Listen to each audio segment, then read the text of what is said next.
সম্প্রতি সংবাদ শিরোনামে রয়েছেন প্রাক্তন তৃণমূল সাংসদ অপরূপা পোদ্দার। এবার দীর্ঘ টালবাহানার পর অবশেষে হুগলির শ্রীরামপুর থানায় হাজিরা দিতে বাধ্য হলেন অপরূপা।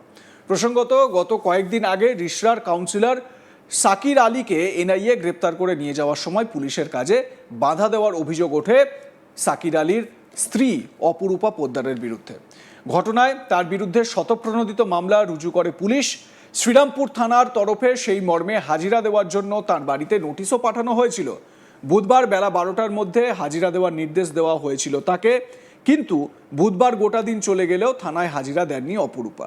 পুলিশ সূত্রে খবর, বৃহস্পতিবার থানায় ইমেল করে এবং উকিলের দ্বারা চিঠি পাঠিয়ে হাজিরা দিতে না আসার কারণ জানান তিনি।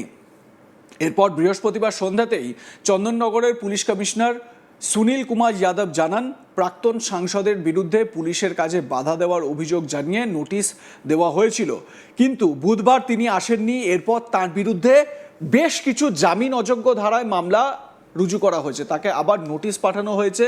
এরপর শুক্রবার আইনজীবীকে সঙ্গে নিয়ে তিনি শ্রীরামপুর থানায় পৌঁছান। শ্রীরামপুর থানার সামনে মোতায়েন করা হয় কেন্দ্রীয় বাহিনীর জওয়ানদের এবং পুলিশকেও। শুনে নেওয়া যাক এর আগে কি বলেছিলেন চন্দননগরের police commissioner Sunil Kumar Yadav, CP Chandannagar commissionerate. শুনুন। আজকে আবার নোটিশ সার্ভ করা হয়েছে আর কালকে আবার ওনাকে আসতে বলা হয়েছে থানায়। একটা গুঞ্জন শোনা যাচ্ছে যে তিনি আজকে বলে শ্রীরামপুর আদালতে হাজিরা দিয়েছিলেন। শ্রীরামপুর আদালতের ব্যাপারটা আমরা জানি না, কিন্তু আজকে আমরা শ্রীরামপুর আদালতে কিছু অ্যাডিং সেকশন প্রেয়ার দিয়েছি, আরও কিছু নন বেলেবল সেকশন অন্তর্ভুক্ত করা হয়েছে আজকে। আর কোন ধারা দিতে চলেছেন? আর কোন ধারা দিতে চলেছেন? ধারা যুক্ত করা। এবার শুনে নেওয়া যাক গোটা বিষয়ে কি বলছেন শ্রীরামপুরের বিধায়ক তথা রাজ্যের প্রতিমন্ত্রী ভাস্কর ভট্টাচার্য। শুনুন। মতন কাজ করবে, আইনের মতন চলবে। আগে শাসকের আইন চলতো বলে উনি হয়তো ভেবেছিলেন উনি যা ইচ্ছে তাই করবেন, কিন্তু সময় বদলে গেছে, ওনার খেয়াল নেই। এখন কিন্তু এই সময় অনুযায়ী তাকে চলতে হবে, শুধু তাকে নয় সবাইকে চলতে হবে। পুলিশ যা ব্যবস্থা নেবে এবং যথা সময় তাকে আসতে হবে। এবং ওনাকে দেখা যাচ্ছে শ্রীরামপুর কোর্টে লুকিয়ে গিয়েছিলেন, সংবাদ মাধ্যমকে যেই দেখলেন উনি পালিয়ে গেলেন। এখন লুকোনো পালানো এই সমস্তই চলবে, সব জায়গায় তাই চলছে। যুবরাজ থেকে আরম্ভ করে মহারাজ সব এই অবস্থা। এখন যা হবে তাই হবে আগামী।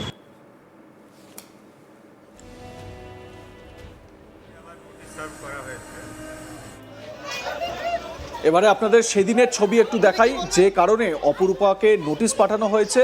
এই হচ্ছে সেই মুহূর্ত যখন ওই মহিলা পুলিশ কর্মী তাকে তার নিরাপত্তার জন্য, মানে অপরূপা পোদ্দারের সুরক্ষার কথা ভেবেই তিনি ওখানে ছিলেন উপস্থিত। সেই মহিলা পুলিশ কর্মীর হাত তিনি সরিয়ে দেন এবং বলতে থাকেন, আপনি কে? আমার কোনো নিরাপত্তার দরকার নেই। তো এই উত্তেজনার যে পরিস্থিতি, এই পরিস্থিতির জন্যই অপরূপা পোদ্দারকে নোটিশ পাঠানো হয়েছে। আমার সহকর্মী পার্থ রাহা তার প্রতিবেদনে কি বলছেন শুনে নেওয়া যাক। জামিন অযোগ্য ধারায় মামলা রুজু হয়েছে অপূর্ব পোদ্দারের বিরুদ্ধে। প্রাক্তন সাংসদ অপূর্ব পোদ্দার, তার বিরুদ্ধে কিন্তু এবার জামিন অযোগ্য ধারায় মামলা রুজু হয়েছে শ্রীরামপুর থানায়। তৃণমূলের একের পর এক বড় নেতা, তাদেরকে দেখা যাচ্ছে তাদের বিরুদ্ধে রাজ্যের পালাবদলের পর কিন্তু বিভিন্ন অভিযোগ উঠছে এবং তাদেরকে বিরুদ্ধে মামলার পাশাপাশি জেলে যেতে সুজিতের পর এবার কোন তৃণমূলের বড় নেতা বা নেত্রী জেলে যায় সেদিকে যেমন তাকিয়ে রয়েছে রাজনৈতিক মহল, তেমনই কিন্তু বিভিন্ন দিকে ওঠা যে সমস্ত তথ্য, সেই সমস্ত তথ্য দিয়ে কিন্তু যে রাজনৈতিক মহলের যে তারা যেটা দেখছেন যে আর কোন কোন বড় নেতার বিরুদ্ধে কোনো মামলা হয় বা তারা জেলের ভেতরে যান। হুগলির যে আরামবাগ রয়েছে, আরামবাগের প্রাক্তন সাংসদ অপূর্বা পোদ্দার, তার বিরুদ্ধে কিন্তু এবার মামলা হয়েছে শ্রীরামপুর আদালতে। যেটা আমরা জানতে পারছি যে মঙ্গলবার এনআইএর একটি তদন্তকারী বিশেষ দল তারা কিন্তু রিষড়ার বাড়িতে হানা দেয় এবং এই বাড়িতেই কিন্তু থাকেন রিষড়ার 4 নম্বর ওয়ার্ডের কাউন্সিলর সাকির আলী এবং তার স্ত্রী প্রাক্তন সাংসদ অপূর্বা পোদ্দার। সাকির আলীকে যখন জেরা করছিলেন তখন কিন্তু এনআইএর যে দল, সেই দল কিন্তু ইতিমধ্যেই পুরো বাড়ি ঘিরে ফেলেছিলেন এবং প্রায় 5 থেকে 6 ঘন্টা ম্যারাথন জেরার পর সাকির আলীকে কিন্তু গ্রেপ্তার করে এনআইএ। এবং এনআইএ যখন গ্রেপ্তার করে তাকে নিয়ে যাচ্ছেন, সেই মুহূর্তে কিন্তু এলাকা উত্তেজনা দেখা যায় এবং এলাকাবাসী তারা কিন্তু শাকির আলীকে গ্রেপ্তার করতে দেবে না এমন একটি স্লোগান তুলেও কিন্তু বিক্ষোভ দেখাতে থাকে।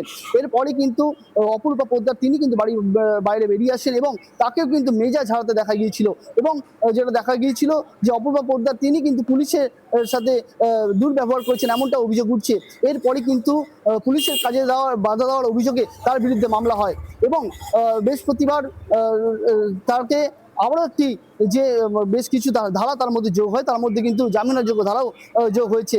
যেটা জানা যাচ্ছে পুলিশ সূত্রে খবর যে মঙ্গলবার যখন এনআইএ শাকির আলী অর্থাৎ অপূর্বা পোদ্দারের স্বামীকে গ্রেপ্তার করে নিয়ে যাচ্ছে তখন পুলিশের কাজে বাধা দিয়েছিল এই অপূর্বা পোদ্দার। তার বিরুদ্ধে কিন্তু শ্রীরামপুর থানা মামলা করে এবং শ্রীরামপুর থানার শতপ্রণোদিত যে মামলা, সেই মামলায় কিন্তু তাকে বুধবার দিন থানায় 12টার মধ্যে হাজিরা দিতে নির্দেশ দেওয়া হয়েছিল। কিন্তু বুধবার গোটা দিন চলে গেলেও কিন্তু থানায় হাজির হননি অপূর্বা পোদ্দার। এরপর পুলিশ সূত্রে আমরা এটা জানতে পারছি যে তিনি বৃহস্পতিবার একটি ইমেলের মাধ্যমে শ্রীরামপুর থানাকে জানিয়েছিলেন যে তিনি কি কারণে বুধবার হাজিরা দিতে আসতে পারেননি এবং তার যিনি উকিল রয়েছেন সেই উকিলের মাধ্যমেও কিন্তু তিনি চিঠি পাঠিয়েছিলেন। এরপর কিন্তু বৃহস্পতিবার সন্ধ্যাবেলায় পুলিশ কমিশনার তিনি যেটা জানান যে অপূর্বা পোদ্দার তিনি পুলিশের কাজে বাধা দিয়েছিলেন ওই দিন, তাই তার বিরুদ্ধে শতপ্রণোদিত মামলা হয়েছিল, কিন্তু তিনি হাজিরা দিতে আসেননি। এরপরে কিন্তু তার যে মামলা, সেই মামলায় আরও বেশ কিছু ধারা যোগ হয়েছে, তাতে জামিন অযোগ্য ধারা রয়েছে। এরপরে কিন্তু তাকে আবার চিঠি পাঠানো হয় যে শুক্রবার বেলা 12টার মধ্যে তাকে হাজিরা দেওয়ার জন্য। তবে এই শুক্রবার তাকে কিন্তু দেখা গেল তার যে সময় বেলা 12টা তার ঠিক আগেই প্রবেশ করতে শ্রীরামপুর থানায় এবং তিনি কালো কোট পরে কিন্তু শ্রীরামপুর থানায় প্রবেশ করলেন। অর্থাৎ তিনি যে একজন উকিল, সেই উকিল সেই তার যে প্রভাব, সেই প্রভাবটা কি এখানে কাজে লাগাতে চেয়েছেন কিনা সেটা নিয়েও কিন্তু প্রশ্ন তুলছে রাজনৈতিক মহল।